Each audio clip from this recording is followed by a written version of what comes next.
Hello, I'm Dr. John Kruse, and today I'm going to be talking about the Myers-Briggs Personality Tests and ADHD. So I'll be talking for about 20 minutes. If you have questions while I'm talking, certainly type them in. This will be posted on Facebook and YouTube later on. So if you have questions later, you can post them there as well. So the take-home message for the people with ADHD who only want to spend a minute on this is that although there's considerable overlap and intertwining between personality traits and issues and ADHD, the Myers-Briggs is probably, well, almost certainly not the best way of teasing out what these connections and meanings are. So why do I say that? First, I'm going to be talking a little bit about sort of the history of the Myers-Briggs test and what it purports to do and what it's shown in the ADD field, and then some alternate approaches to looking at personality traits and ADHD. So Myers-Briggs, and originally it was Briggs-Myers, so Catherine Briggs, more than 100 years ago, around 1917, started her investigations into personality types, noting that people behaved in different ways and that there seemed to be categorical groups or differences or predictable ways people acted.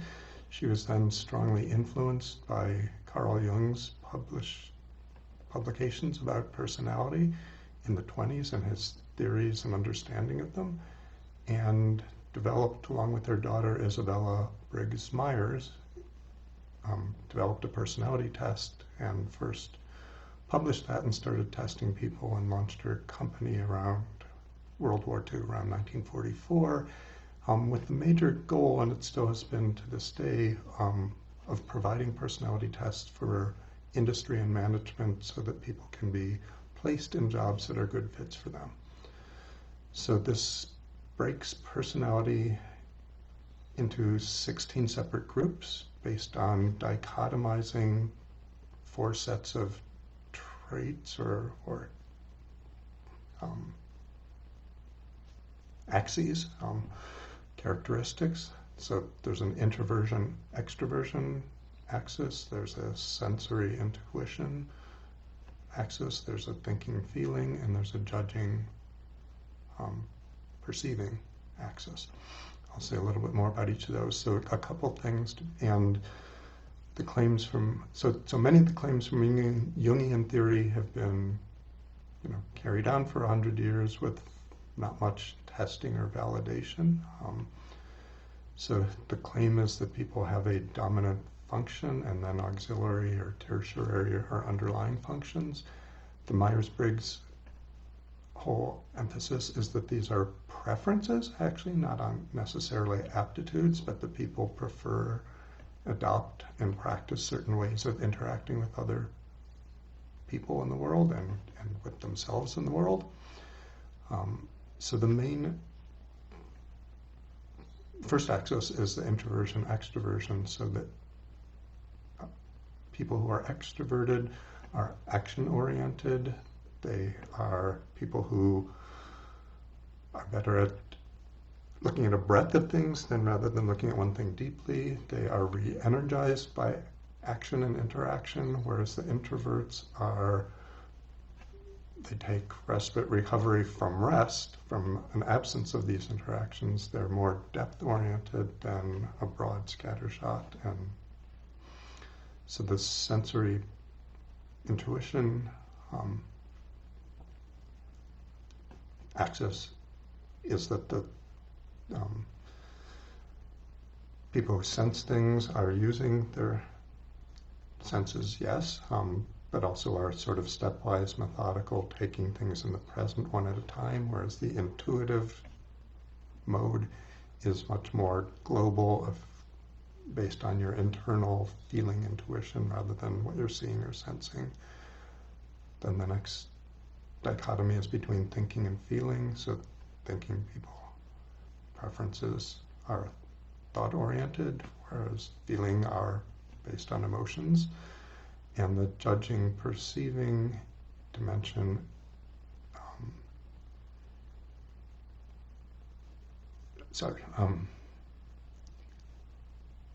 I'm just, so that's, I'm not going to say anything more there. The interaction between ADHD and these Myers-Briggs types, so with each Briggs-Myers type, again, there's 16 types. You sort of pick one from each of these 4 sets of different variables. So the personality type of the 16 that's most closely linked or in the popular domain has been associated with ADHD is the ENFP. So E, these are people who are extroverted. N is for intuition, so they're intuitive rather than sensing. F is for feeling rather than thinking, and P is for perceiving rather than judging. So the ENFP profile in Myers-Briggs circles is known as the campaigner or the champion. These are people who are supposed to be curious, venturesome, enthusiastic, ignoring the details, not doing a good job with self-care, easily bored, can be impulsive with sex and drugs, don't finish tasks. That all fits fairly closely with some ADHD, particularly hyperactive ADHD profiles, but other aspects of an ENFP profile actually include being particularly perceptive to others' feelings, others' desires, other wishes, and working excessively to accommodate others and communicating well. And again, we are making global discussions here or judgments, but I'd say in terms of social interactions, the majority of the problems I hear from people with ADHD, and this is supported by the literature, would be that people with ADHD, again, this is an overgeneralization, tend to be missing social cues, tend to be not reading other people particularly well, or even if they read them well, they may be impulsive, step on their toes, blurt things out, say things that are, again, I'm not saying people with ADHD can't ever be attentive to others' feelings or can't be accommodating to them, but those tend to be the exact opposites. So on the very surface, although some parts of the ENFP profile seem to correlate strongly or look like an ADHD picture, if you look at the whole description, there's these, a significant part of the ENFP that doesn't particularly fit an ADHD profile. So there's been some research on personality, and particularly Myers-Briggs profiles, and looking at ADHD. And so I'll back up and getting into sort of the problems with the Myers-Briggs profile. One is that although there is a whole institute devoted towards promoting the test and promoting its use and selling it to industry and doing some internal research, most of the research on the Myers-Briggs profile has been generated by this entity. So it's sort of they're policing or testing or researching their own product and clearly have a vested interest in showing its usefulness. And a few factors, a few major ones, is that one is we've learned more from I'd say, objective measures of looking at personality. These dimensions of introversion, extroversion, sensory focus versus intuitive focus, thinking versus feeling, judging versus perceiving, those are nice labels, but whether the whether the Myers-Briggs test does a good job of actually measuring those variables, several independent studies show not very good, that the results on the Myers-Briggs aren't very representative of actual sensory intuitive, thinking, feeling, judging, perceiving, so they're not maybe doing a best job at measuring what they claim to be measuring. Second issue is reliability. So part of it is that Myers-Briggs philosophy or underlying thought is that these are dichotomies, and what they've actually said is, even if you're 51% thinking versus 49% feeling, that majority, where you fall, that would make you a thinking person rather than feeling. that which category you fall into is much more important than the degree to which you fall into that category. And that is just not consistent with what we see from a whole range of personality testing, which is that these traits tend to be on a spectrum rather than in a bimodal distribution. So it's not that you're either thinking or feeling, it's how much thinking, how much feeling. Most people have a fair amount of both going on.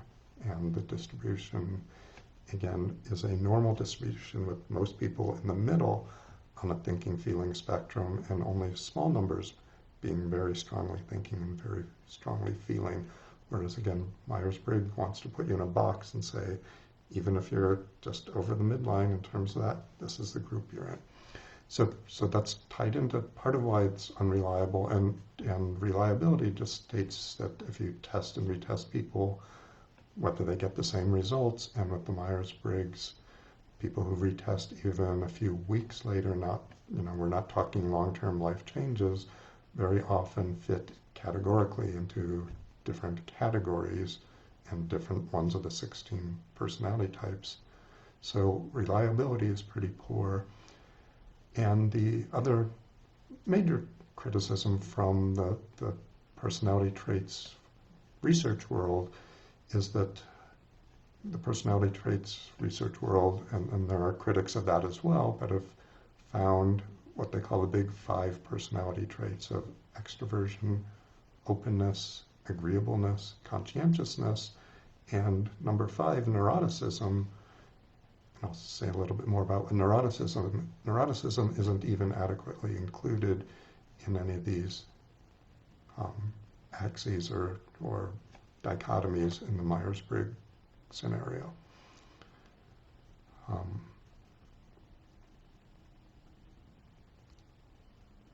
So a little bit more about neuroticism.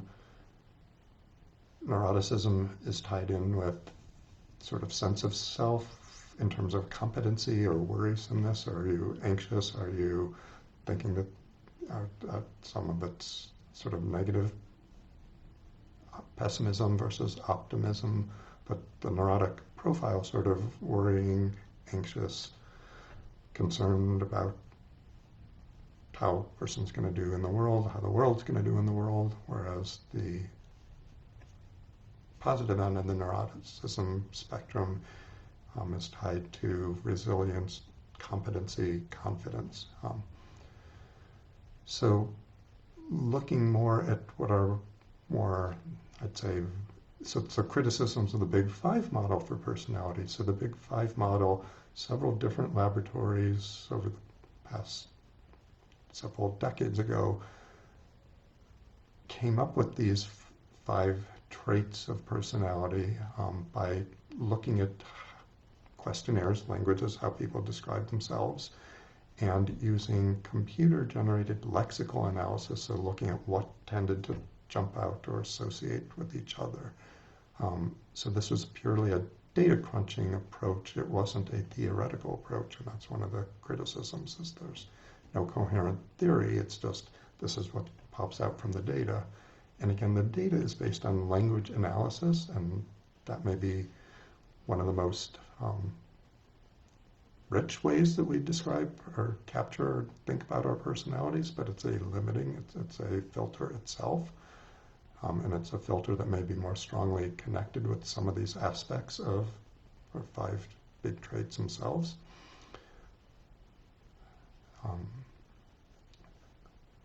So again, so one of the big complaints is this is an atheoretical model, even though there does seem to be a fair amount of validity, and reliability using these. The Big 5 model itself is not terribly powerful in predicting how people are going to behave or leading to understanding of behave. So each of these 5 traits, again, extroversion, openness, agreeableness, conscientiousness, and neuroticism, have different facets to them, and there are subscales for looking at those facets which tend to have much more predictive value. So getting back to ADHD and a more Big 5 model, there are a couple of different studies looking that seem to suggest extroversion is strongly correlated with ADHD. So again, people who are action-oriented, who are sort of charging in, who are active. Neuroticism also has been correlated fairly strongly with ADHD in a couple different studies, and that seems surprising, and that sort of seems to be, again, the Myers-Briggs doesn't measure neuroticism, but it doesn't fit with that ENFP profile at all. So the thought is that part of what neuroticism measures is emotional volatility and variability, and particularly reduced emotional control or emotional volatility is associated strongly with the hyperactive form of ADHD. So in studies looking at other aspects of personality traits, not particularly even the big five, one of the strongest correlations with ADHD research is that self-determinism is low in people with ADHD. So the ability to sort of plan, organize, execute, direct your own life is low. Again, self-determinism isn't one of the big five, but it tends to be correlated. It's from a different set of personality trait research. Self-determinism is positively correlated with conscientiousness and negatively correlated with neuroticism. So again, we would expect from this that people with ADHD may be low on the conscientiousness and high on the neuroticism scales, high on the extroversion. Also, more recent research has found that even within ADHD, inattentive ADHD is linked with different personality traits than hyperactive ADHD. So particularly one of the strongest traits that was linked, and again, this isn't from the big five, this is separate in forms of breaking down in personality traits, is that inattentive ADHD is strongly linked with harm avoidance. That's the personality trait, harm avoidance, and low in self-determinism. And that was the harm avoidance did not register strongly with hyperactive impulsive ADHD. So jumping back to the Myers-Briggs specifically and ADHD, there's only a handful of studies. Most of them have been done by people associated with the Myers-Briggs Research Institute. And one of them did find a higher proportion, almost 20% of people with ADHD have the ENFP profile, but another group, another research looking at more than 100 kids found that the ENFP profile in their group of 100 plus ADHD kids, that only 5 or 6% of them were ENFP, which matches about how common it is in the general population. There have also been a few studies looking at whether, again, with the Myers-Briggs scale, whether so some studies have found extroversion correlated with ADHD, but at least one study found in kids introversion was actually correlated with ADHD. Some studies have been variable in terms of whether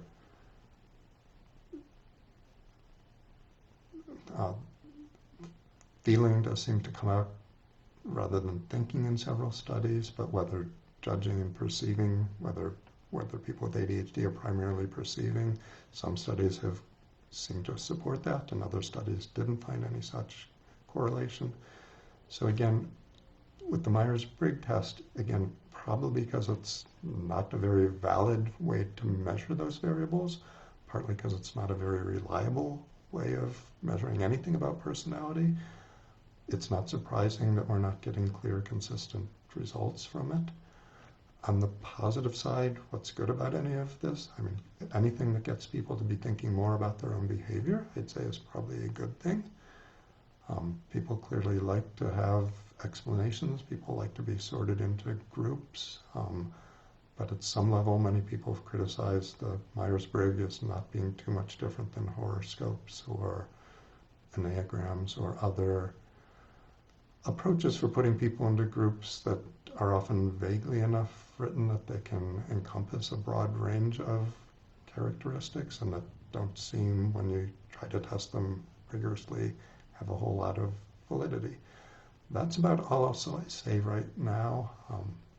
So I don't see any questions that have come in. I'll be scanning that in a second. Next week's topic is going to be a broader and maybe more nerdy focused one in terms of interoception. That's our ability to assess and look at what's going on within our bodies and the correlation between interoception and a broad range of mental health conditions. So I'm not seeing any questions. I'll sign off now. Again, if you have questions later, feel free to post them. That's all. Have a good, healthy, happy week.